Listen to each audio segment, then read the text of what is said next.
মুম্বাইয়ে বলিউডে যেন নতুন জ্যোতির দেখা মিলল। বলিউড কাঁপানো শাহরুখ খানের ছেলে যেন তারই ধারাবাহিকতায় অবতার করল বলিউডে। স্থানীয় সময় বুধবার তার পরিচালিত প্রথম সিনেমা ব্যাটস অফ বলিউডের প্রিমিয়ার শো এর আয়োজন করা হয়। প্রিমিয়ারে উপস্থিত ছিলেন শাহরুখ খান, গৌরী খান ও তাদের সন্তান সোহানা, আবরাম ও আরিয়ান খান। রেড রিলিজ এন্টারটেইনমেন্টের ব্যানারে নির্মিত এই চলচ্চিত্রে অভিনয় করেছেন ববি দেওল, মনোজ পাহোয়া ও সাহের বম্বা।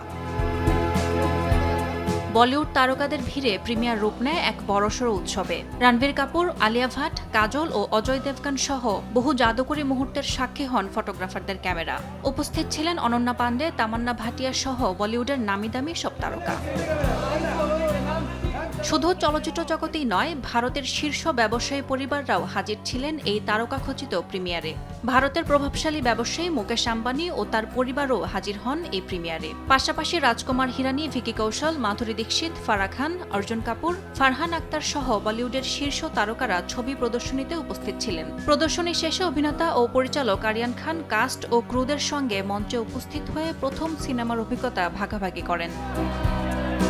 ইয়াসমিন অনন্যা, সময় সংবাদ।